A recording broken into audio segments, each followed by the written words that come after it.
Yo, what's up, YouTube? It's J Dean, Dean of Music, and I'm back with another video. Today I want to talk about two of my favorite artists. These are my 1 and 2, actually. Tupac Shakur, Nasir Jones, or Tupac and Nas, if you want to say that. I don't care. But I want to talk about a record that they share that's very similar to each other, and that's I Gave You Power and Me and My Girlfriend. Feeling godly when I walk through the building. I got it all from the confidence escaping my feeling. It's time to ball. Now, Me and My Girlfriend and I Gave You Power are very similar in subject matter, and that's really about it. I think Tupac was inspired by Nas' song I Gave You Power, because Nas' I Gave You Power was on It Was Written, that was released on July 2nd, 1996, and Tupac, which was on the Don Cluminati, even though it was supposed to be called Cluminati because his name was supposed to be Machiavelli the Don, but Death Row got it wrong. So the album is the Don Cluminati 7-Day Theory, which was released on November 5th, 1996, which is after he passed away. So I don't know when Me and My Girlfriend was recorded, but I'm pretty sure that Me and My Girlfriend was very inspired by Nas, and it could have been on some, oh, Nas think he can do that, like I could do that too and do it better than him. But today I'm here to discuss which song is better. I want y'all to guess in the comments which song do you think that I think is better, or let me know in the comments which song do you think is better. But at first, I'm going to start off with actually one of my favorite albums of all time, because it's on this album right here. It Was Written, one of my favorite albums of all time. But I'm not here to talk about the album. I'm here to talk about the song I Gave You Power. So I made some notes. I made some notes here today, right? And I Gave You Power was released in 1996, July 2nd, 1996.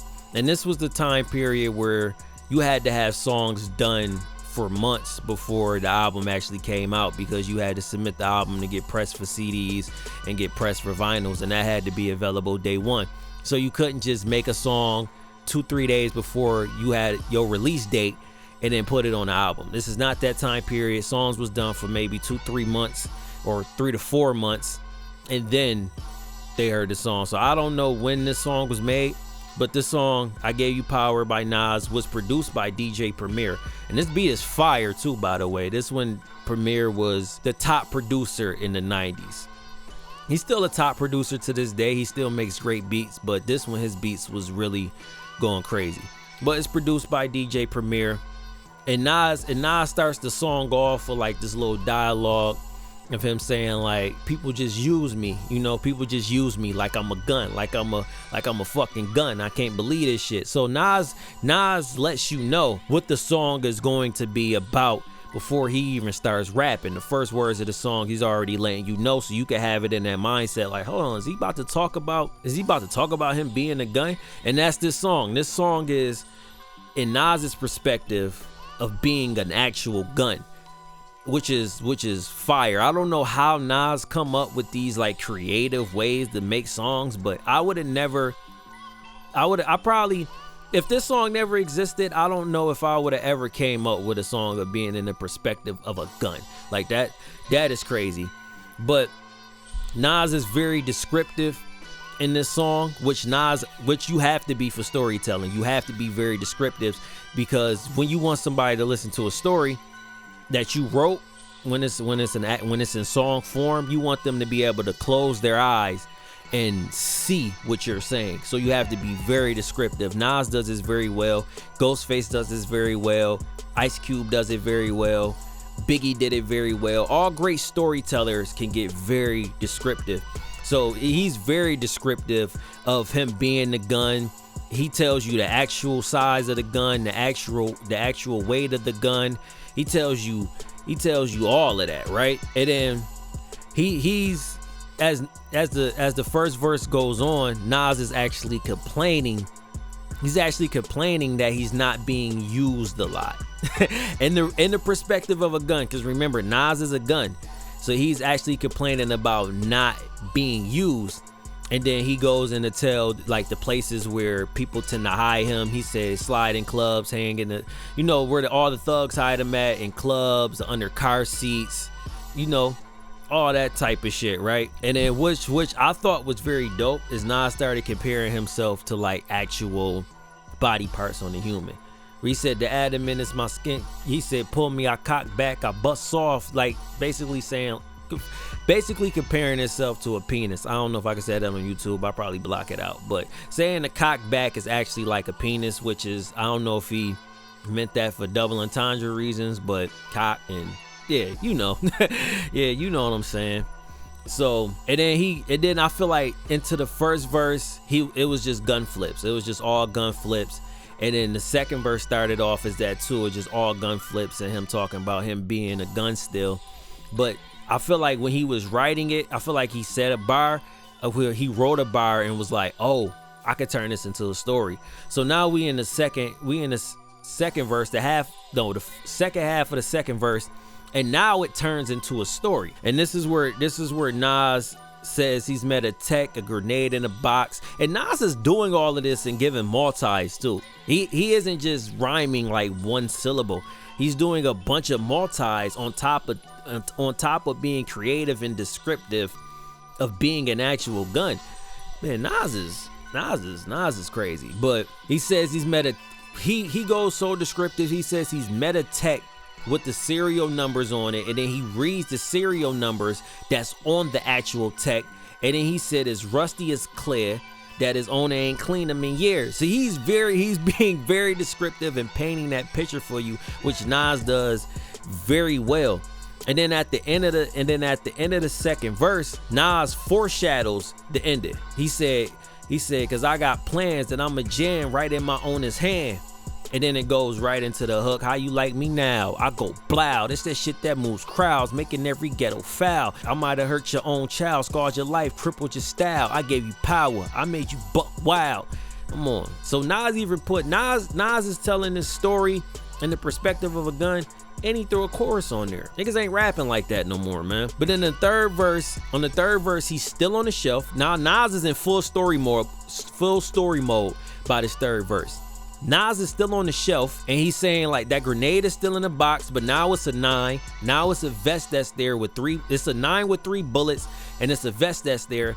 And then he brings the tech back up that he saw on the shelf the first time, and he said that now the tech is crying because it's still rusty, and he says the tech is about to fall to pieces because it ain't been cleaned, it ain't been used, and the tech want to be used very bad. So Nas is actually telling he's actually telling himself in the perspective of a gun, but also as telling his perspective of being a gun, he's giving you the perspective of other guns that's on the shelf and humanizing the guns, like they actually like the stuff that's on the shelf. The items actually have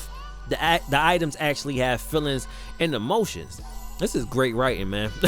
This is great writing, by the way. And then he goes to the story. The story's continuing while he's on the shelf.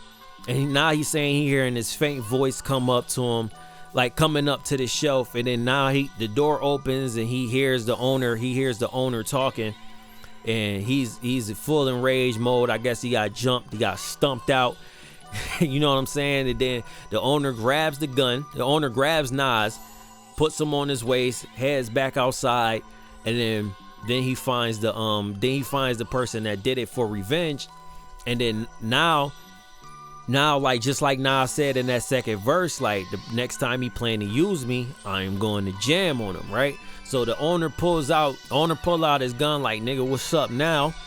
And then when he goes to shoot the person that just did all this jumping and beating his head and all of this to him, now the gun is jamming. Nas said, I held on, but it felt wrong, knowing niggas is waiting in hell for him, because Nas has said in the first verse and second verse that he's been used before to kill people. So now not only is he still writing that story, he's going back into the earlier verses, the closure on that. He's saying knowing niggas is waiting to hell for him.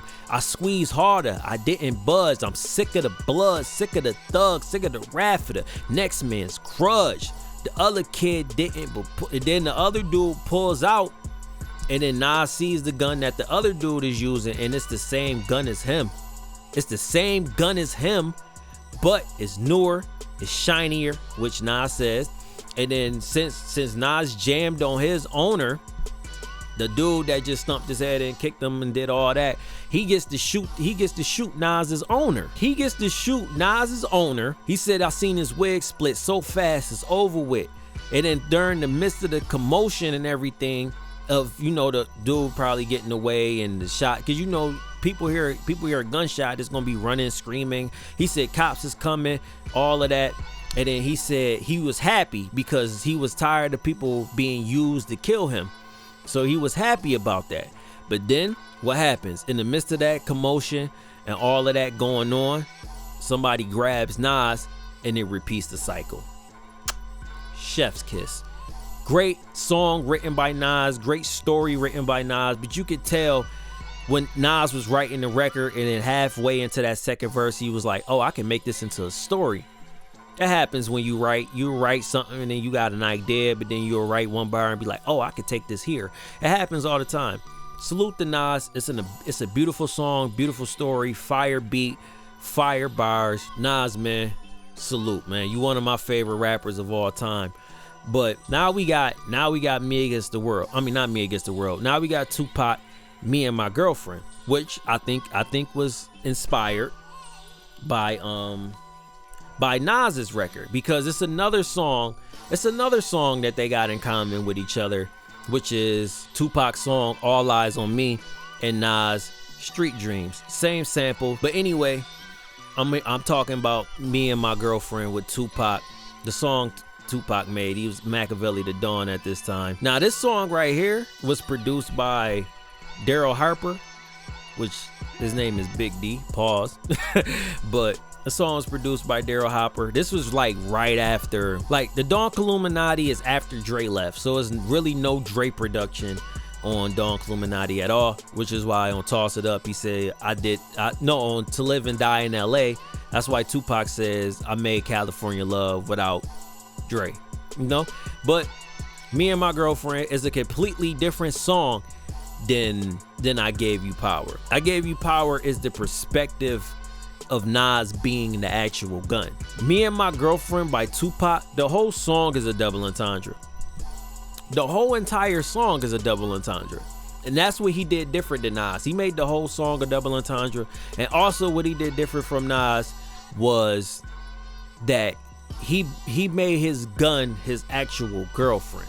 So that's where the double entendre comes, because he's talking about his girlfriend and then his gun being his actual girlfriend. So it's kind of like a love story in a sense, but not really so. So on the beginning of Me and My Girlfriend, it's a girl actually talking at the beginning of My Girlfriend. So just like Nas did, he letting you know basically like, yeah, this is what the song is about. The gun is my girlfriend. And then he says he had a now this is a difference, right? Tupac isn't really detailed in this record. And I think that's where that's the big difference. Like Nas is very detailed and very descriptive. Tupac was just doing a bunch of like gun flips, but he did a couple of clever gun flips. And then him is just basically telling you how the gun was by his side through all of his like teenage years. They've been through everything together. One thing that I like is the first verse on the record is my favorite verse on the record. And I always thought that the record kind of falls off after the first verse. I always thought that, because it was like Pac didn't know clearly where he was writing wise. He didn't know where he was going. Like he was just writing gun flips versus Nas. I feel like Nas was doing the gun flips and then he realized, oh, I got a story I can make. And then that's what drove that second and last verse. But Pac was just doing like gun flips, and it wasn't a cohesive story like I Gave You Power. But one of my favorite lines on the song that in the first verse is he said, maybe 45, but she's still alive. One shot, making niggas heartbeat stop. And then it goes, and then here comes the girl again. Like, I'm busting on niggas, run nigga run, and the gun is going off. I actually like the skits in the song because it's giving a voice to the gun. while it's shooting. It's giving the voice to the gun. And then Pac did another name flip. But what Pac did that was dope too is that he said in the second verse, he said, I started my life of crime. Started out when I was 9 with you. Brought you some shells when you turned 22. If you don't know, that's the calibers of the gun. A 9mm, 22.